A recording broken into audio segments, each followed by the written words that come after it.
Hello everyone, नमस्कार। स्वागत है आप सभी का अभिव्यक्ति आईएएस यूट्यूब चैनल पर। चलिए शुरू करें आज की अपनी चर्चा। लेकिन इस बात के साथ कि भाई मेरी आवाज कैसी आ रही है, एक बार फटाफट आप लोग बता दें। आज आवाज परफेक्ट है? कई दिनों से जो है आवाज का एक विषय आप सबके समक्ष रहा है। एक बार आप सब बताएं। गुड इवनिंग सभी बच्चा लोगों को। और आज एक भावपूर्ण श्रद्धांजलि हम और आप मिल करके देंगे इस देश के महान सपूत जो हमारे और आपके बीच में नहीं रहे। एक कविता भी मैंने बनाई है और उस कविता के साथ आज मैं इनके योगदान को आप सबके समक्ष रखूंगा। और इनके इस योगदान को आज मैं यूपीएससी के लिए भी डेडिकेट करूंगा। जैसा कि 2014 में आपसे प्रश्न पूछा गया कि आपको किस विख्यात नैतिक व्यक्तित्व ने, पॉइंट को पकड़िएगा, व्यक्तित्व तो नहीं पूछा, पर्सनालिटी नहीं पूछा। जीएस पेपर 4 एथिक्स की जो यूनिट 1 है उसमें है एक सिलेबस, ह्यूमन वैल्यूज, मानवीय मूल्य, नेता, सुधारक, प्रशासक, लीडर, रिफॉर्मर एंड एडमिनिस्ट्रेटर।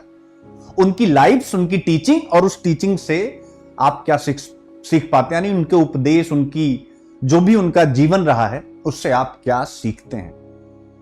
तो क्या आप सब अगर ये 2014 की तरह 2025 में प्रश्न पूछ ले, जैसे 2014 में पूछा गया था कि आपको किस विख्यात व्यक्तित्व ने सर्वाधिक प्रेरित किया, किस नैतिक व्यक्तित्व ने सर्वाधिक प्रेरित किया, उसकी शिक्षाओं का सार प्रस्तुत कीजिए और आप अपने जीवन में उसे किस प्रकार से लागू कर पाए। अगर ऐसा प्रश्न आए तो क्या हम स्वर्गीय रतन टाटा जी के बारे में यह बात नहीं लिख सकते हैं कि मुझे उन्होंने प्रभावित किया, क्यों किया? वो पूरी जर्नी आपके सामने मैं रखने जा रहा हूं, जितना भी मुझे इनके बारे में ज्ञान है।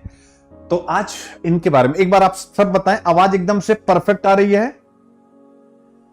आवाज एकदम से परफेक्ट, ठीक, ऑल क्लियर, बहुत बढ़िया। तो सबसे पहले यानी आज की कविता का जो टाइटल है, भारत का कोहिनूर जो चला गया बहुत दूर। लेकिन उसके पहले मैं वहां तक पहुंचूं, एक छोटी सी यात्रा। इन्होंने देश के लिए बहुत कुछ किया, जितना मुझे याद है, जितना मैं इकट्ठा कर पाए वो पहले आपके सामने रखूंगा। और सभी लोग जीएस पेपर 4 में इनको यूज करिएगा, आपको अच्छे मार्क्स मिलेंगे। वो ट्रेडिशनल लिखते लिखते मेरे दिमाग में बेचारा वही परंपरागत नेता, किसी भी लीडर को हम पकड़ लेते हैं, लेकिन ये सब ग्रेट लीडर्स जिन्होंने देश को निर्मित किया है। जब हम ये कहते हैं कि भारत एक औद्योगिक राष्ट्र बनने की तरफ बढ़ रहा है, तो उस औद्योगिक राष्ट्र की नींव निर्माण में टाटा ग्रुप, लेकिन रतन टाटा जी का विशेष योगदान मैं बताने वाला हूं। विमानन उद्योग, एयर इंडिया, सोचिए कितने महान पर्सनालिटी, जब ना जाने कितने प्राइवेट जेट एयरवेज जैसे विमानन कंपनियां घाटे का शिकार, किंगफिशर घाटे का शिकार, सब कुछ एयर इंडिया कितनी घाटे में, लेकिन उस एयर इंडिया को अपने हाथों में लिया इस सच्चे सपूत ने। और आज वो कितनी बेहतर ढंग से काम कर रही है। 1 साल के अंदर आईटी, टेलीकॉम सेंटर, सामाजिक और शैक्षणिक रूप से इनका योगदान, स्वास्थ्य सेवा में योगदान, स्टील उद्योग में योगदान, पर्यावरण संरक्षण और फिलैंथ्रोपी। टाटा ग्रुप्स इनके अंडर में अपनी संपत्ति का 66%, 66% दान करता टाटा ट्रस्ट। और इसी प्रकार से कई और टाटा ट्रस्ट हैं जिनके बारे में आज आपको बताने जा रहा हूं। तो फिलैंथ्रोपी, यूपीएससी ने एक निबंध भी पूछा था फिलैंथ्रोपी पे, कि पूछा था कि नहीं पूछा था, फिलैंथ्रोपी पे यूपीएससी ने निबंध भी पूछा, तो वो भी आप यहां से सीखिए। तो ये जबरदस्त जीएस पेपर 4 में लिखने वाले हैं और आप सब लिखिएगा, मेरे साथ प्रैक्टिस कीजिएगा आंसर राइटिंग में, ठीक है। चलिए इनके बारे में कुछ बातचीत और मैं डिटेल में कर दूं, इनका जो भी योगदान है, फिर उसके बाद कविता और फिर अपने टॉपिक्स पे आता हूं। आज के टॉपिक ऑब्वियस है, बहुत बहुत बहुत अच्छे हैं, छोटे हैं बट बहुत बहुत अच्छे हैं। और ये आप सबके और हमारी सबसे, जो कह सकते हैं, ये सबसे चहेते हैं, रहे हैं हम लोगों के, और हमेशा रहेंगे। मैं थोड़ा भावुक भी हो रहा हूं। तो आइए जरा देखें इनका योगदान। औद्योगिक विकास में इन्होंने टाटा मोटर्स की स्थापना की। टाटा मोटर्स आपके सामने, यानी भारत का, जरा ध्यान देखिएगा, भारत का पहला इंडिजीनियस ऑटो ब्रांड इन्होंने ही क्रिएट किया। भारत का पहला स्वदेशी कार ब्रांड। और टाटा इंडिका कितनी सक्सेसफुल थी, टाटा इंडिका इन्होंने लॉन्च की। इसके बाद इन्होंने भारत की सबसे सस्ती कार नैनो कार का प्रोजेक्ट हमारे आपके सामने रखा, लेकिन मिडिल क्लास उसे अपना ना सका।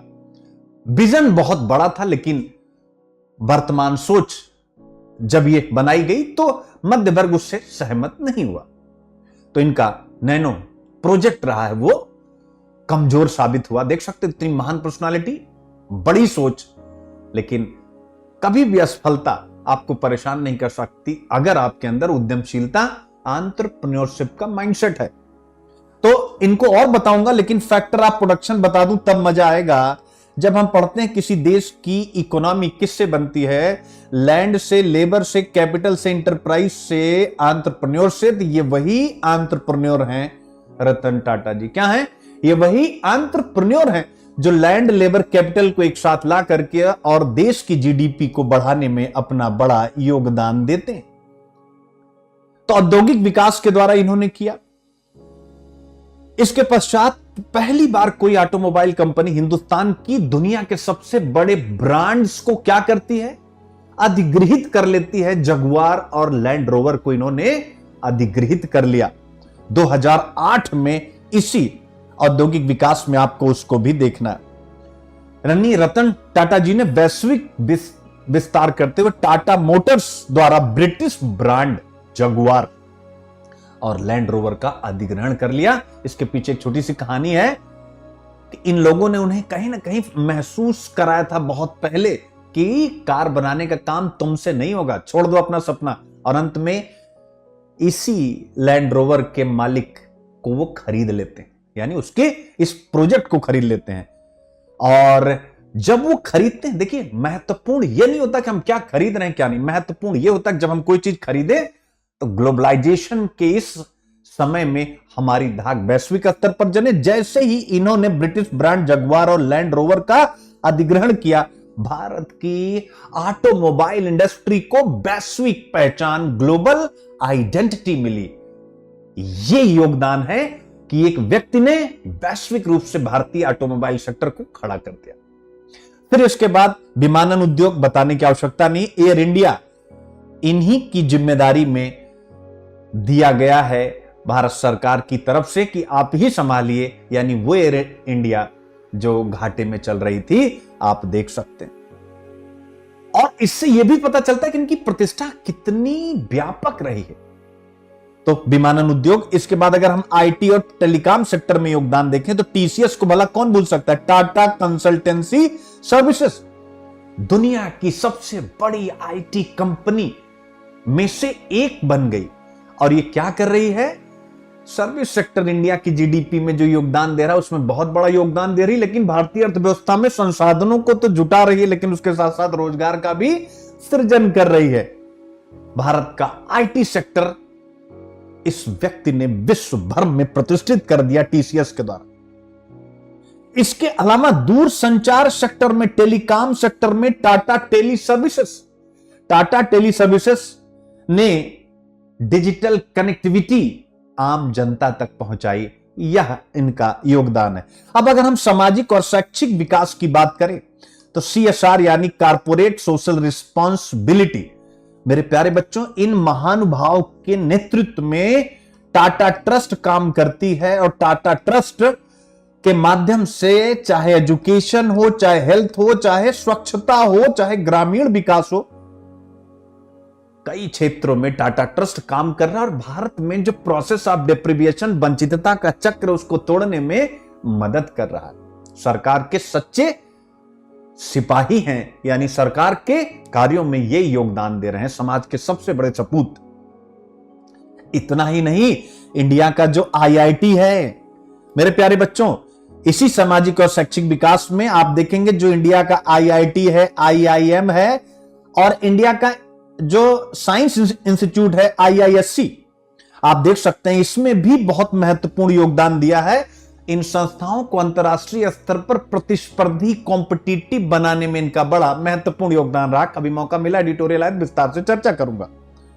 इतना ही नहीं, स्वास्थ्य सेवा में भी उनका व्यापक योगदान, जैसे मुंबई का कैंसर रिसर्च टाटा अस्पताल, सोचिए आप, सबसे बेहतर, सबसे सस्ता।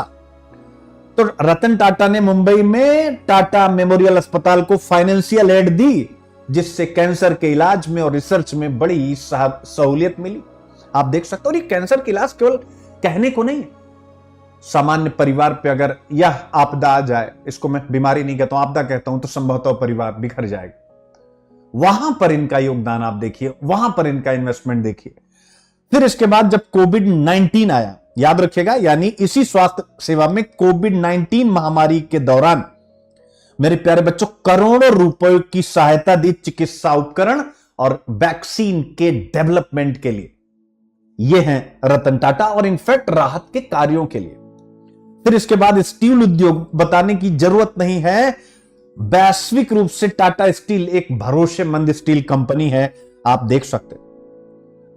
उन्होंने कोरस समूह का अधिग्रहण किया, और जैसे ही कोरस ग्रुप का अधिग्रहण किया, टाटा स्टील दुनिया की सबसे बड़ी स्टील उत्पादक कंपनियों में से एक बन गई। भारत की छवि वैश्विक स्तर पर मजबूत हुई। पर्यावरण संरक्षण, अगर आप देख सकते हैं, आज के समय की जो आवश्यकता है, यानी पर्यावरण संरक्षण, उसके लिए उन्होंने क्या किया? रिन्यूएबल एनर्जी के लिए रतन टाटा ने टाटा पावर के माध्यम से नवीकरणीय ऊर्जा के स्रोतों के विकास को खूब प्रोत्साहित किया। तो रिन्यूएबल एनर्जी, और इसी टाटा पावर के तहत सोलर और विंड एनर्जी पर बेहतर ढंग से प्लान, और उस प्लान को एग्जीक्यूट किया गया इन्हीं की लीडरशिप में। अब आते हैं फिलैंथ्रोपी पे, यानी दान पे। इनसे बड़ा दानी संभवतः ही आपको कहीं मिले।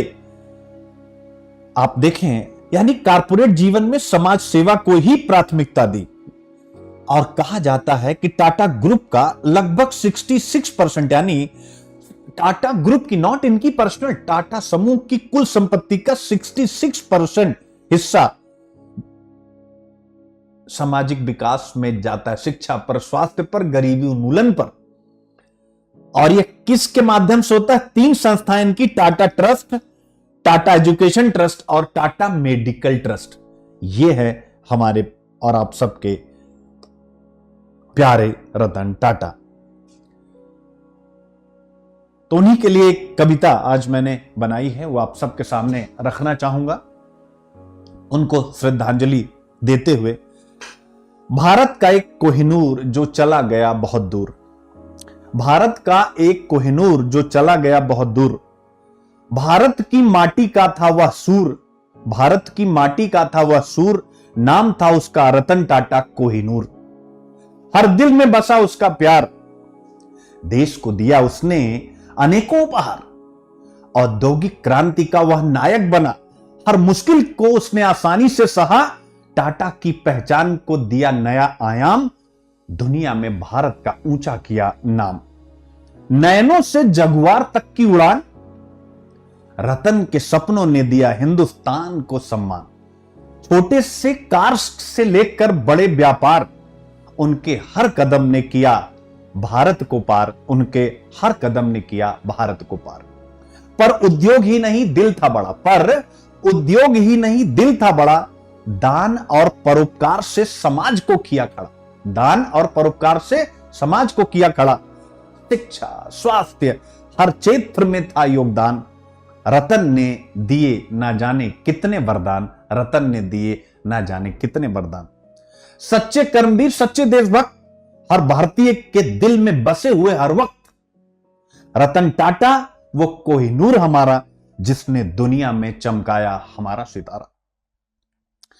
अब दूर है, अब दूर है वो, पर दिलों में बसे, उनके काम आज भी हर दिशा में रचे, उनके काम आज भी हर दिशा में रचे। भारत का एक कोहिनूर जो चला गया बहुत दूर, पर उनकी विरासत से जगमगाए भारत का हर सूर, भारत का हर सूर। भारत का एक कोहिनूर जो चला गया बहुत दूर। आई होप आप समझ गए, और इन्हीं सच्ची श्रद्धांजलि के साथ चलिए अब आज की अपनी क्लास की हम लोग करते हैं शुरुआत। बट इनको जीएस पेपर में आप अच्छे से यूज कर सकते हैं, सारी चीजें आपके सामने आ गई हैं।